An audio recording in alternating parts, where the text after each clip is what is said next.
CMD Prabhakar Rao చేసినటువంటి భాగవతం ఇదే CMD Prabhakar Rao చేసినటువంటి భాగవతం ఏదైతే ఉందో ఈ భాగవతం అక్రమ మార్గంలో కేసీఆర్ బంధువులకు బోయినపల్లి వినోద్రావు చుట్టాలకు అక్రమ మార్గంలో ఏఈ జాబ్ ఇచ్చేసిండు. నోటిఫికేషన్ ఇచ్చి రిక్రూట్మెంట్ చేసిన తర్వాత అదనపు పోస్ట్ కింద కలిపి ఈమెకు సపరేట్ గా ఈమె అప్లై చేయలేదు, ఎగ్జామ్ రాయలేదు, ఏమీ చేయలేదు. బి సరిత అనే ఆమెను అపాయింట్ చేసిరు. దానికి సంబంధించినటువంటి కాపీ ఎక్స్క్లూజివ్ గా క్యూనిస్ లో చూడొచ్చు.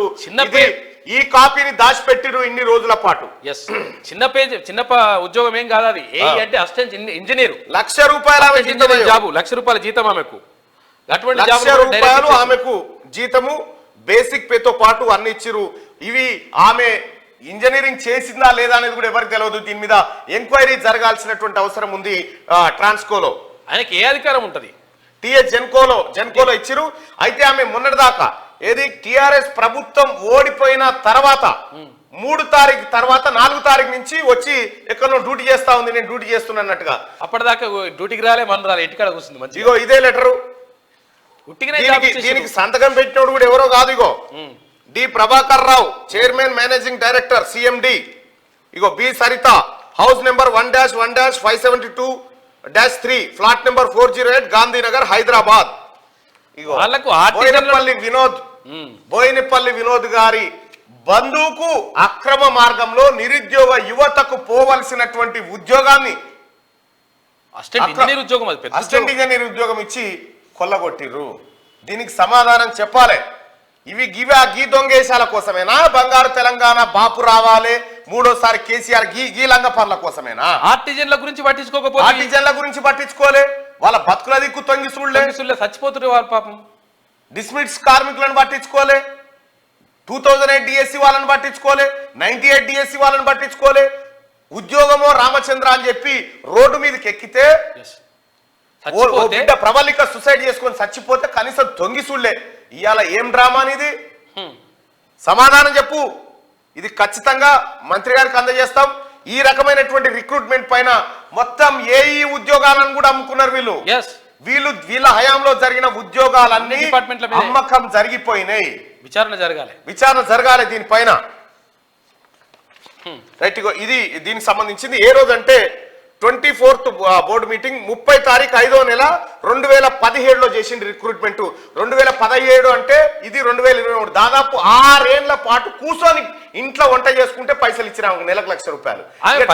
అప్పులల్లో పోకపోతే, జెన్కో అప్పులల్లో పోకపోతే, డిస్కమ్లు నాశనం కాకపోతే ఇంకేమైతే ఇటువంటి దొంగ పనులు చేస్తే?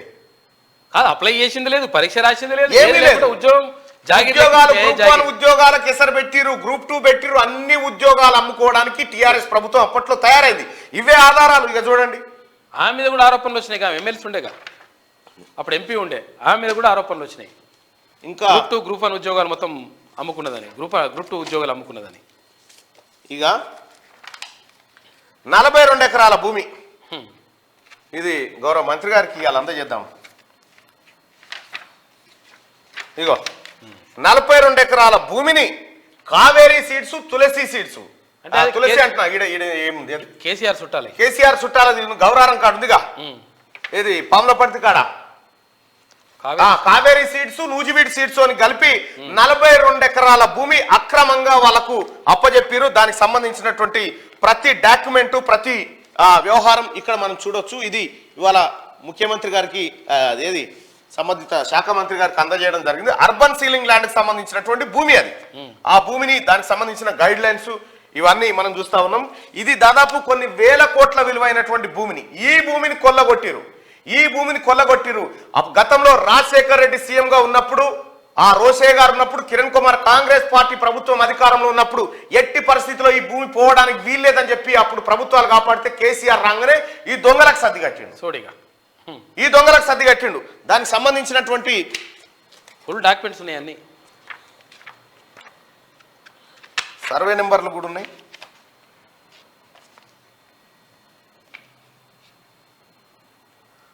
Survey number 105, 106, 107, 108.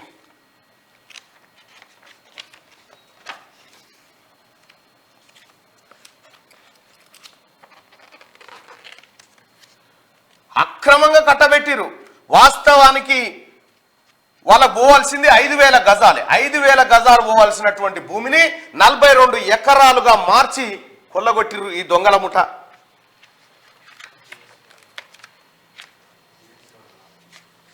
ఇగో గవర్నమెంట్ జీవోలతో పాటు అన్ని క్లియర్గా ఉన్నాయి.